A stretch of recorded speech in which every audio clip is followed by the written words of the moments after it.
Apa kabar semuanya? Terima kasih udah setia banget nungguin gua update video yang baru, walaupun nggak terlalu rutin, tapi mudah-mudahan setiap video yang gua update itu bisa memberikan kalian sudut pandang yang baru, membuat kalian lebih happy dan mendapatkan tontonan.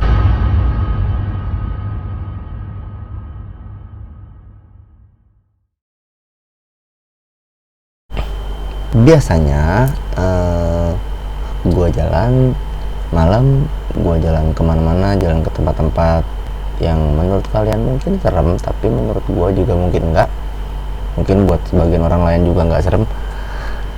Tapi kali ini gua akan membagikan sedikit banget cerita, nggak panjang-panjang. Kalau panjang-panjang nanti kalian bete, tentang bagaimana seorang anak manusia bisa mengakses dunia astral atau dunia makhluk halus. Nah, pada dasarnya semua manusia itu sama, punya kepekaan yang cukup, punya kemampuan untuk berkomunikasi ya, bersinergi dengan alam-alam yang lain. Nah, bedanya adalah tiap orang punya tingkatan dan porsinya yang sendiri-sendiri, yang beda-beda banget. Di sini mungkin gue akan pamer sedikit. Nah, lalu yang akan gue kasih ke kalian kali ini adalah sebuah cerita yang bisa bikin kalian sedikit tergerak.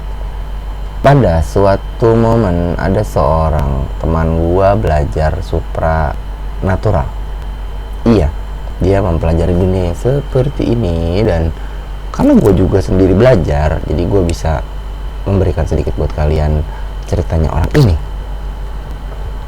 Satu kali dia punya keinginan yang sangat kuat untuk mengejar sebuah, apa ya istilahnya ya, sebuah kemampuan lah ya. Dia sangat ingin hal itu dan apapun akan dia kerjakan, termasuk belusukan masuk kampung kesana kemari. Satu momen dia datang ke seorang, ya katakanlah bapak-bapak sakti lah ya, gue nggak mau sebut namanya, gue nggak mau sebut tepatnya. Datangi bapak itu dan dia ngomong sama si bapak, Pak, saya kepengen begini, nah, saya pengen mendapatkan ilmu ini gitu. Kata si bapak, siap, emangnya kamu? Siap pak, saya oke pokoknya. Nah, singkat cerita, setelah dikhotbahi, diceramahi dan segala macam persiapan, pasti bapak bilang, ayo ikut gua. Jalanlah mereka tuh berdua, jalan sampai ke sebuah tempat yang dia ada ya tumpukan batu-batu tua lah ya, dengan pagar kecil dan pemukiman dari situ lumayan jauh. Apa yang dilakukan? Kalau emang ente mau, ente seneng, ente siap, jalanin deh. Ngapain pak? Duduk aja di sini, ente merem kek, mau berdoa kek, yang penting jangan bengong. Nah, singkat cerita, dikerjain nggak tuh? Duduk di situ, dia bisa meditasi, dia doa-doa segala macam. Malam pertama, malam kedua, malam ketiga, malam keempat, begitu aja. Malam keenam udah mulai suntuk, udah nggak beres, udah mulai ada aneh-aneh, perasaan nggak enak segala macam. Hari ketujuh ada satu sosok yang mendatangi dia, banget. Sosoknya nggak aneh-aneh, cuman kayak bapak-bapak setengah baya, pakai pakaian putih, setengah batik, setengah pokoknya gitu-gitulah. Nah, dan dialog pun di antara mereka pendek banget. Si bapak itu cuma bilang, kamu maunya apa? Saya maunya ilmu ini pak, gitu. Siap, siap, benar, ya udah. Terus si bapak balik badan terus pergi. Nah, udah tuh, udah begitu doang. Terus si anak muda tadi ini, wih, udah kelar dong nih ya, udah begini doang, udah kali ya, udah, ya udah. dia pulang ke tempat si bapak yang tadi nganterin dia ke situ, dan dia laporan tuh, bapak saya udah begini, udah ketemu, udah. Terus ya udah begitu, siap enggak? Iya siap. Mau begini? Iya. Ya udah kalau udah mah pulang gitu. Pulanglah dia. Bulan pertama masih biasa aja, kok begini doang ya kan. Sampai satu momen dia berhasil melakukan sesuatu itu dengan menggunakan ilmu yang dia kejar waktu itu. Wah, iya ya, jangan-jangan ini ya, ini bener nih, dapat berarti waktu itu gua. Oke, waktu berjalan, namanya anak muda, namanya manusia, pasti ada lah sedikit banyak pikiran-pikiran yang wah asik juga nih kan, nggak pakai aneh-aneh lagi, nggak pakai segala begitu, nggak nggak perlu barang-barang aneh, pokoknya apa yang dia mau jadi aja. Setahun, 2 tahun, 3 tahun, wah indah banget apa yang lu mau, yang lu cita-citain, yang lu pengen banget, yang lu mungkin orang lain itu akan mustahil buat ngejar itu, dan itu sama lu terjadi dengan mudahnya banget. Wow, di usia yang muda dan begitu banyak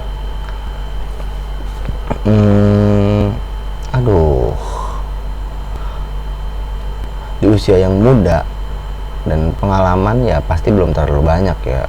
Wah girang banget nih, wah punya begini begitu, bisa nih hal ini yang orang-orang cari sampai setengah budek juga kupingnya, belum tentu dapat. Gue dapet gembira ria, terhanyut suasana, dan namanya hidup pasti ada positif ada negatif. Sekali waktu dia lagi merenung sendiri, wah udah begini banget nih hidup gue nih, apa yang gue pengenin waktu itu, yang gue kejar-kejar banget, sampai ke pelosok-pelosok, sampai ke ujung-ujung, ke kampung-kampung, nggak dapat. Tapi di sini kena tapi ada satu hal yang agak mengganjal, yaitu di beberapa bagian tubuhnya dia dimulai dari seperti ruam, gatal, dan semakin lama semakin tebal. Sejak tahun pertama tuh dia sebenarnya nggak sadar kalau itu sudah ada di situ, sudah seperti ya kayak penyakit kulit lah ya. Tapi semakin lama, sudah masuk tahun ketiga, itu lebih tebal, dan sampai dia sadar kalau wow, kaki gua udah mulai bersisik. Waduh, sisik serius? Iya sisik, kaki kiri dan kaki kanan bagian bawah. Somehow dia yang berpenampilan selalu rapih, selalu neat, dan menggunakan celana panjang, tidak ada yang tahu kalau dia punya sesuatu itu di kaki. Tapi hati kecilnya tergerak banget bahwa aduh, ini makin lama makin gede nih, bagaimana caranya nih? Singkat cerita, dia kembali membungkus tasnya, membawa ransel dan segala macam perbekalan. Dia kembali belusukan ke kampung-kampung. Kampung 1, kampung 2, kampung 3, kampung 4. Wah pokoknya gitu deh. Banyak banget dia cari tempat-tempat keramat. Dia mandi pakai air, segala macam jenis herbalan, segala macam tumbal-tumbalan udah lewat, enggak juga bisa hilang. Sampai di suatu momen dia sudah pasrah, sudah lemas, sudah habis daya, sudah tidak punya apa-apa lagi. Kalau begini terus mah mati nih gua. Kalau gua mati selesai deh. Nah, poinnya di situ. Kalau gua mati selesai. Kalau gua mati selesai. Waktu 3 kali gua ulang tuh ya. Berarti jangan-jangan ini obatnya kalau gua mati. Dia ngomong lah sama salah satu pembimbing dia. Bapak, abah ini begini abah ceritanya bah. Nih begini. Abahnya geleng-geleng. Bener-bener bocah. Ya udah. Sekarang gimana caranya? Masa bunuh diri bah? Lucu. Setelah perundingan yang panjang dan pelik dan sulit menghitung maju mundur segala macam, diputusin juga. Oke, gue mati. Ngelan ludah gue. Mati nih gue. Gimana caranya? Udah pokoknya mati. Walaupun masih napas gue. Dia diurus, dimandiin, disolatin, dikafanin seperti orang mati. Coy. Ngeri. Hidup-hidup. Digotong. Dengan bantuan beberapa orang yang ya di grup-grupannya lah. Itu pun nggak bisa dilakukan rame-rame banget. Karena kalau ketahuan orang-orang kampung waktu itu zaman segituan itu bisa dibilang aliran sesat lah, apalah segala macem lah. Ya nggak tahu juga lah. Pokoknya ceritanya seperti itu. Dikubur lah dia. Das. Kubur hidup-hidup. 1 jam, 2 jam, 3 jam.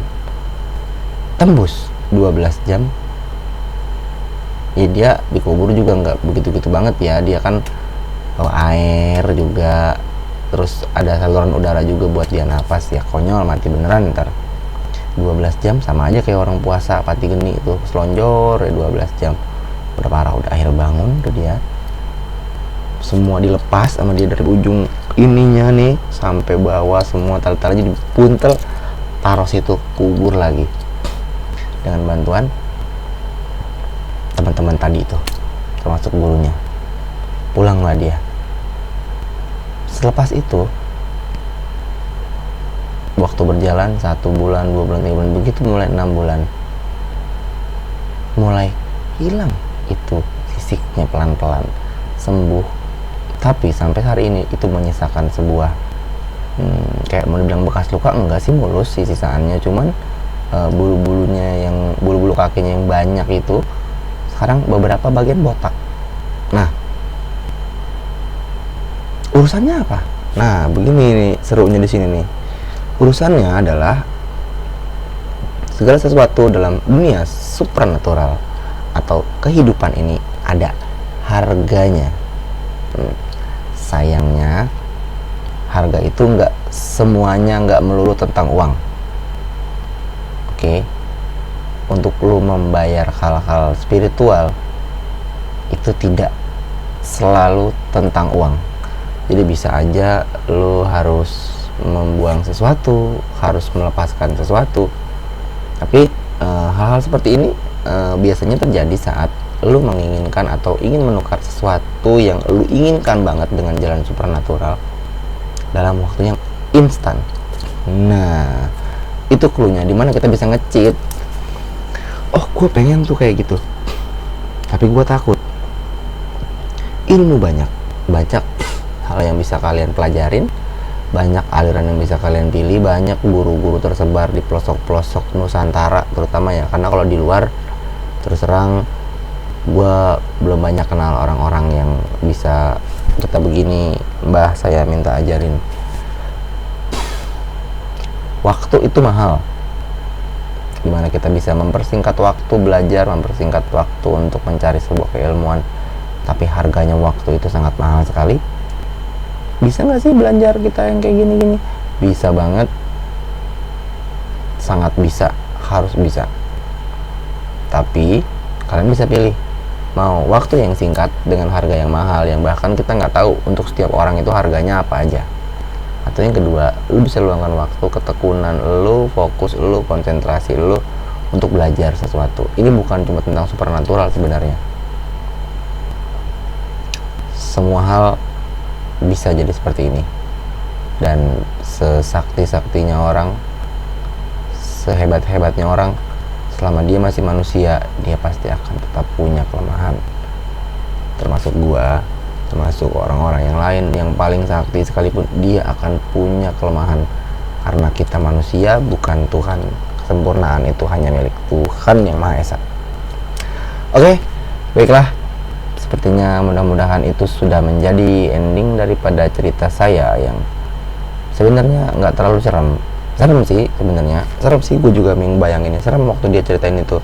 Mudah-mudahan Mas yang itu rela kisahnya dijadikan pelajaran untuk teman-teman yang masih muda ini, yang masih haus ilmu, bahwa ilmu itu harus kita kejar, tapi usahakan sekali jangan mencari jalan pintas. nggak termasuk untuk ilmu, untuk harta, untuk apapun itu, jalan pintas itu biasanya buntutnya jelek.